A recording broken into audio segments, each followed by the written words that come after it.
Պահման կենտրոն օդանավակայանի հարևանությամբ։ Թրամփի վարչակազմը նոր կենտրոն է բացում։ Ընտանիքները օդանավակայանի կողքին, արտաքսումներն ավելի արագ։ Ցույց տվեք տեսագրությունը։ Սպանված երիտասարդի ընտանիքը չի հավատում պաշտոնական վարկածին եւ պահանջում է հրապարակել տեսանյութերը։ Շոքից մինչև ջրհեղեղ 29 զոհից հետո տարերքը նոր հարված է հասցրել։ Անձրևը փլուզել է խանութի տանիքը։ Ոսկին տվեց, տեղը ոչինչ չստացավ։ $420,000 ոսկի խարդախների ձեռքում։ Ինչպես են մեկ զանգով դատարկում հաշիվները։ $1,000 ծննդյան նվեր։ Թրամփի նոր ծրագիրը երեխաներին բերում է առաջին ներդրումը առաջին իսկ օրից։ Այս եւ մի շարք այլ լուրերի մանրամասները հաջորդիվ։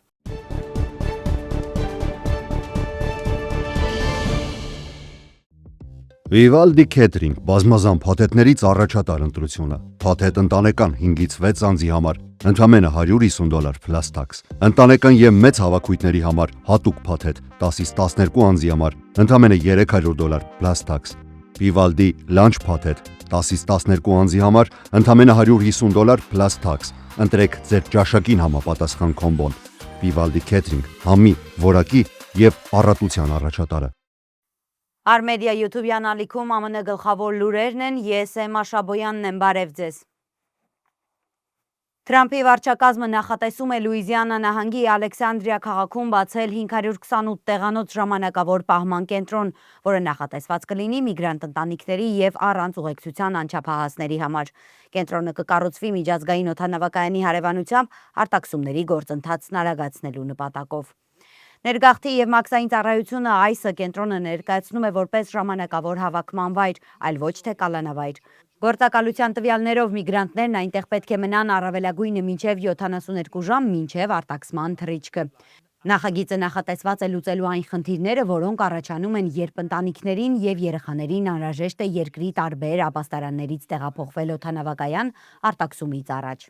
Օրենքի համաձայն առանց ուղեկցության ԱՄՆ հասած երեխաները սովորաբար հանձնվում են առողջապահության եւ սոցիալական ծառայությունների նախարարության ենթակայությամբ գործող լիցենզավորված ապաստարաններին եւ խնամատար ընտանիքներին, այլ ոչ թե IC հսկողությանը։ Սակայն Ալեքսանդրիայի նոր կենտրոնը չի գործելու այդ գերատեսչության վերահսկողության ներքո։ Սպասվում է, որ այն կարող է սկսել գործել արդեն օգոստոսին։ Պաշտոնյաների խոսքով կենտրոնը նախատեսված է այն ընտանիքների համար, որոնք կամավոր են վերադառնում իրենց հայրենիք։ IC ներքին ցուցումներով կենտրոնում գտնվող մարդկանց չի թույլատրվում անվանել բանտարկյալներ, կալանավորվածներ կամ կալանավորներ։ Ընտանիքների տեղափոխման ժամանակ չեն օգտագործվելու ճաղավանդակներով կամ վանդակներով մեքենաներ, եւ մարդկանց կթույլատրվի կրել իրենց սեփական հագուստը։ Թենեսիի ազգային գվարդիայի 2 զինծառայող Մեմֆիսի կենտրոնում անցկացվող հանցավորության դեմ համատեղ պարեկության ընթացքում մահացու կրակ են բացել 20-ամյա Տայրին Ջոնսոնի ուղղությամբ։ Ըստ իրավապաշտպանների հետապնդման ընթացքում վերջինս ձեռքին զենքով շրջվել է նրանց կողմը։ Դեպքը տեղի է ունեցել կիրակի։ Ոստիկանությունն ու ազգային գվարդիայի զինծառայողները արձագանքել էին հրաձգության մասին ահազանգին եւ սկսել էին հետապնդել փախուստի դիմաց զինված տղամարդուն։ Դեպքի վայրում ազգային գվարդիայի 2 բուժծառայող փորձել են առաջին օգնություն ցուցաբերել, սակայն Տայրին Ջոնսոնը մահացել է։ Զոհվածի ընտանիքը պահանջում է հրապարակել միջադեպի տեսագրությունները, պնդելով, որ ցանկանում է տեսնել, թե իրականում ինչ է տեղի ունեցել։ Պապը Էվանիել Ջոնսոնը ասել է, որ պատրաստ է ընդունել իրավապահների ներկայացրած վարկածը միայն այն դեպքում, եթե այն հաստատվի տեսանյութերով։ Միացյալ Նահանգների կենտրոնական եւ արևելյան շրջանները պատած ծայրահեղ շոկը ըստ նախնական տվյալների Նյու Ջերսիում դարձել է առնվազն 29 մարդու մահվան պատճառ։ Մինչ շոկի ալիքը նահանջում է, այն իր տեղը զիջում է ուժգին ամպրոպներին եւ փոթորիկներին, որոնք հոսանքազրկել են գրեթե 1 միլիոն տներ եւ բիզնեսներ։ Հորդառատ անձրևների պատճառով Օուշն Թաունշիփ քաղաքում գտնվող մեծածախ խանութի տանիքի մի մասը փլուզվել է։ Միջադեպի պահին ջրի հոսանքը խանութի ներսում տարել է գնորդին, գնումների սայլակը եւ հացաբուլկեղենի սեղանները։ 2 մարդ կարճ ժամանակով մնացել է փլատակների տակ, սակայն կարողացել է ինքնուրույն դուրս գալ։ Իշխանությունների տվյալներով տուժածներ չկան։ Ուժեղ անձրևներն ու ջրհեղեղները գրանցվել են նաեւ Նյու Յորքում, Ֆիլադելֆիայում եւ Նյու Ջերսիի մի շարք շրջաններում։ Նյու Յորքի քաղաքապետ Զոհրան Մամդանին, որը 1 օր առաջ բնակիչներին զգուշացնում էր շոկի եւ արևահարության վտանգի մասին, այժմ կոչ է արել անմիջապես լքել նկուղային բնակարանները, եթե ջրի մակարդակը բարձրանա։ Նյու Ջերսիի իշխանությունները շարունակում են հետաքննել 29 մահվան դեպքը, որոնք ըստ նախնական տվյալների կարող են կապված լինել շոկի հետ։ Զոհերը եղել են 30-ից 80 տարեկան եւ հայտնաբերվել են փողոցներում կամ օթորակիչ չունեցող տներում։ Վերջնական պատճառները կհաստատվեն դատաբժշկական փորձաքննությունից հետո։ Վաշինգտոն նահանգի Քլալամ շրջանի շերիֆի գրասենյակը զգուշացում է տարածել խարդախությունների նոր ալիքի մասին։ Ընդամենը 3 օրվա ընթացքում 4 բնակիչ կորցրել են ավելի քան $673,000։ Ամենախոշոր դեպքի զոհն է դարձել 84-ամյա մի բնակիչ, որը խարդախների ցուցումով գնել եւ իր տան մուտքի մոտ անծանոթ տղամարդուն է հանձնել մոտ $420,000 արժողությամբ ոսկի։ Խարդախները զանգահարել էին զոհին, ներկայանալով առևտրի դաշնային հանձնաժողովի FTC-ի աշխատակիցներ։ Մյուս դեպքերում խարդախները ներկայացել են որպես Microsoft-ի տեխնիկական աջակցման ծառայության, Coinbase կրիպտոբորսայի կամ պետական գերատեսչությունների աշխատակիցներ։ Շերիֆի գրասենյակը հիշեցնում է, որ պետական մարմինները եւ հեղինակավոր ընկերությունները երբեք չեն պահանջում գնել ոսկի, նվերքարտեր կամ կրիպտոարժույթ եւ փոխանցել իրենց։ Երբեք չեն ուղարկում մարդկանց ձեր տուն, կանխիկ գումար կամ թանկարժեք իրեր վերցնելու։ Երբեք չեն խնդրում հեռավար մուտք տրամադրել ձեր համակարգչին կամ հեռախոսին։ Իրավապահները կոչ են անում նման զանգ կամ հաղորդագրություն ստանալու դեպքում անմիջապես դադարեցնել խոսակցությունը եւ նախ խորհրդակցել ընտանիքի անդամների, բանկի կամ ոստիկանության հետ, քանի որ խարդախները մարդկանց ստիպում են արագ որոշումներ ընդունել, օգտագործելով վախը, վստահությունը եւ շտապողականությունը։ Յութայում շարունակվում է պահպանողական ակտիվիստ Չարլի Քրքի սպանության գործով նախնական դատական լսումը, որի ընթացքում դատախազությունը փորձում է ապացուցել, որ գործը պետք է փոխանցվի լիարժեք դատաքննության։